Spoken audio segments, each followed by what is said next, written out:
Gracias. Querida Dilma, Presidenta de la República Federativa del Brasil, querido Hugo, Presidente de la República Bolivariana de Venezuela, querido Pepe, compañero, Presidente de la República Oriental de Uruguay, compañeros y compañeras, funcionarios y funcionarios que acompañan a nuestros presidentes, señores y señoras periodistas, fotógrafos, amigos que nos acompañan. Yo quiero comenzar con las palabras que planteó Hugo cuando rememoró aquel 1999 en el que se sentía solo. Una soledad que no era solamente tuya, Hugo, o de tu gobierno. Era una soledad de décadas de las sociedades de la América del Sur que habían sido despojadas algunas veces violentamente de sus derechos, de sus garantías y hasta de sus gobiernos constitucionales para instaurar regímenes autoritarios, antidemocráticos y luego más tarde, durante la década de los 90, bajo la pátina también de elecciones libres, populares y democráticas, luego de la derrota que había sufrido culturalmente nuestra sociedad, regímenes o gobiernos, para decirlo más concretamente, que instauraron políticas basadas en el consenso de Washington, que provocaron la exclusión de millones y millones de americanos del sur, en todos nuestros países, en nuestros 4 países y en el resto de los países de la América del Sur y del Caribe.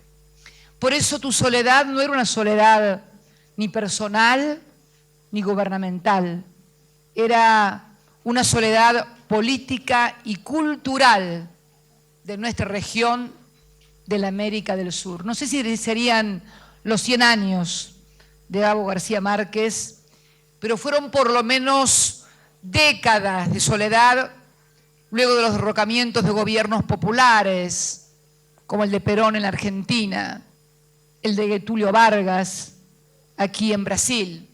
Soledades que arrestaron también Tiradentes, muerto en el exterior, Bolívar, Artigas, San Martín, Solano López, soledades de los pueblos. Por eso creo que hoy estamos ante un día histórico.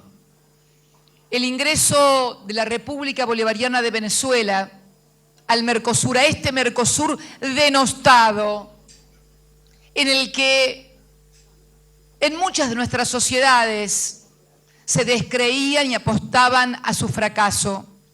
Sin ir más lejos, recuerdo en mi país un canciller que decía: ¿para qué ser socio o amigo de los pobres pudiendo ser socios o amigos de los ricos? Cuando en realidad ya sabemos que los ricos no necesitan ni socios ni amigos, sino simplemente o empleados o esclavos. Pero aquí estamos y yo quiero rescatar hoy la figura de 2 presidentes porque los mencionó Hugo, que comenzó el fin de su soledad con la llegada de Ignacio Lula da Silva como presidente del Brasil, el 1 del año del 2003, y continuó con la llegada de presidente de la Argentina el 25 de mayo del año 2003 de Néstor Kirchner.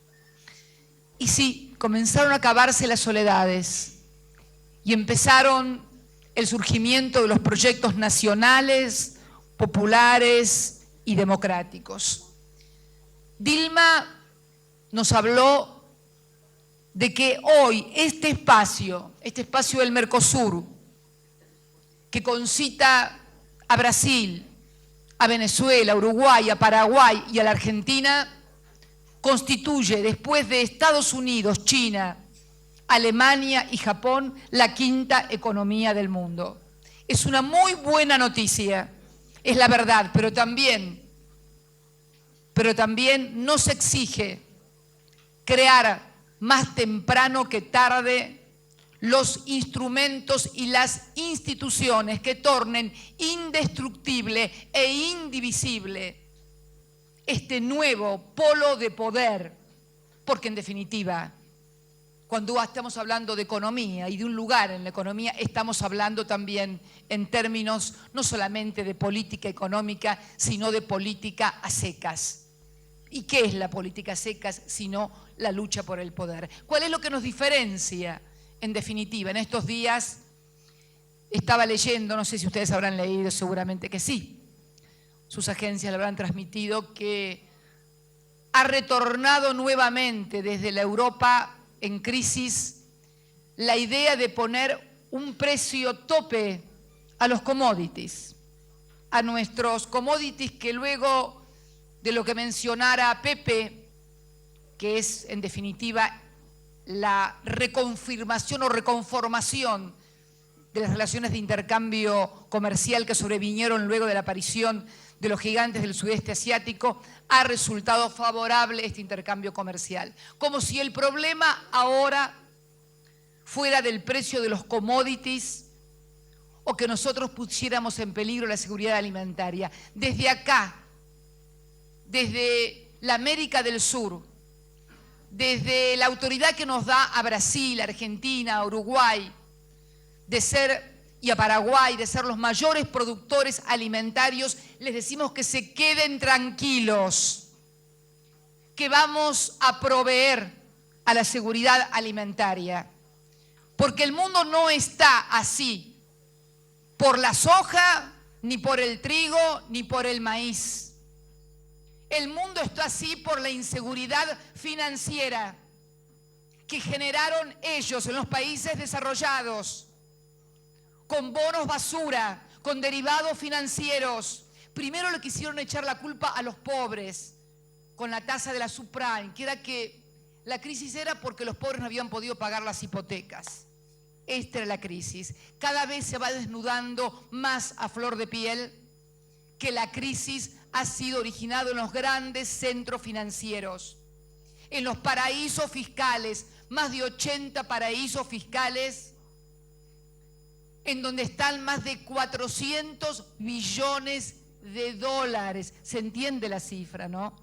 400 millones de dólares. Muchos fugados de nuestras propias economías, de México, de Brasil, de Argentina y de Venezuela, los 4 países de la América del Sur que más han fugado a través, no de la corrupción política, sino a través de la evasión fiscal, a los paraísos fiscales. Por eso les decimos que se queden tranquilos, que cada vez vamos a producir más y mejor alimento, que lo que nosotros le reclamamos a ellos, a los grandes centros de poder, a los grandes centros financieros, es seguridad financiera, estabilidad financiera para el mundo. Basta de paraísos fiscales, basta de doble discurso, donde nos hablan de que tenemos que preocuparnos de los pobres y siguen amparando a los que fugan todos los días divisas de nuestros países. Esto es muy importante que lo remarquemos. Así que se queden tranquilos. Por eso Dilma, por eso Hugo, por eso Pepe, por eso el próximo presidente democrático de la hermana República del Paraguay, tenemos que crear los instrumentos más temprano que tarde que preserven esta nueva realidad de poder que hemos construido con gran dificultad, con mucha dificultad, pero que estamos dispuestos a llevarla adelante de modo tal que cuando nosotros no estemos, que somos meras circunstancias de la historia, estén los hijos de nuestros hijos para cuidar esto que no es ni de Hugo, ni de Dilma, ni de Pepe, ni de Cristina, sino de los pueblos que nos eligieron democráticamente para que gobernemos su economía y también, en definitiva, su presente y su futuro. Pepe hablaba de trampas, de las trampas que nos puede someter nuestra propia formación cultural. Yo quiero decirte, Pepe, que te quedes tranquilo, que no le tengas miedo a la forma o a tu propia historia o a la historia que cada uno de nosotros ha tenido o a la formación cultural que cada uno de nosotros ha tenido en nuestras experiencias históricas. Que podremos haber tenido errores, que podremos habernos equivocado, pero que siempre trabajamos para los que menos tienen y nunca para los que más tienen. Esto es una garantía que nos permite no desandar el camino y no equivocarnos. El otro día leía una magnífica carta que circuló en la red de un importante hombre de letras y economista español, en donde se dirigía a su gobierno, al gobierno de España, no muy amigablemente, así que no voy a repetir lo que decía, pero terminaba su carta con una frase que me impresionó, diciendo que hay dos clases de economistas. Los economistas que trabajan para que los ricos sean más ricos y los economistas que trabajan para que los pobres sean menos pobres. Por eso no hay trampas para nosotros. Ninguna de las 4 personas que está sentada allí, yo ahora estoy parada eventualmente, hemos trabajado nunca para que los ricos sean más ricos. Siempre, desde nuestra juventud, desde que nos incorporamos a la política, y vos a la fuerza militar, sos el único militar ahí sentado. En otro momento te estaríamos mirando medio torcido. Bueno, en otro momento estos 3 de este lado te estaríamos mirando bastante torcido, pero mirá cómo han cambiado las cosas. Miren cómo hemos podido torcer la historia. Miren cómo hemos podido torcer la historia.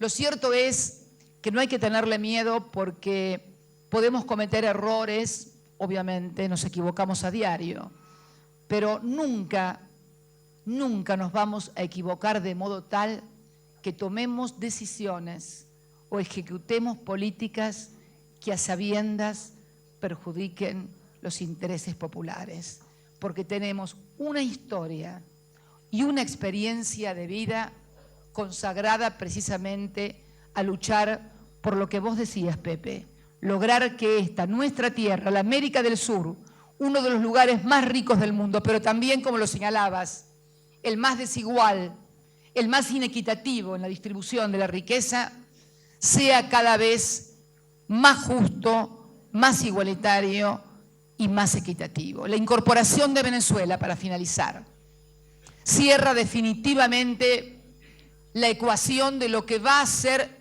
este siglo XXI.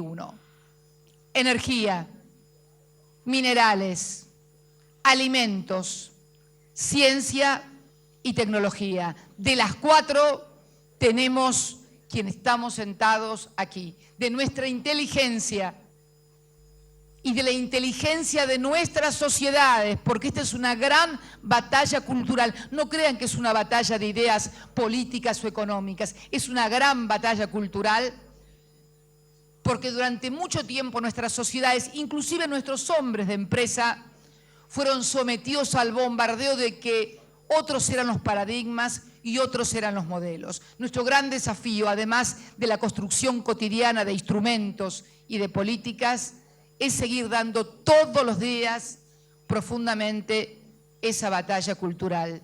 Y como los conozco a los 4, a los 3, y me conozco, sí, en el fondo me conozco yo,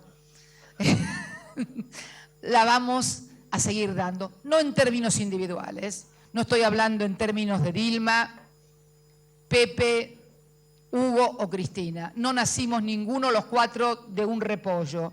Formamos parte de proyectos colectivos. Nacimos a la política colectivamente. No somos proyectos individuales. Hay atrás nuestros partidos con mucha historia, movimientos sociales y políticos con mucha historia. No estamos solos. Representamos en todo caso esa fuerza social, esa fuerza histórica de nuestros pueblos que se juntan inclusive en estos 200 años de historia para marcar por fin que la soledad ha terminado porque nos hemos encontrado. Muchas gracias y muy buenas tardes a todos y a todas. Ideas básicas necesarias.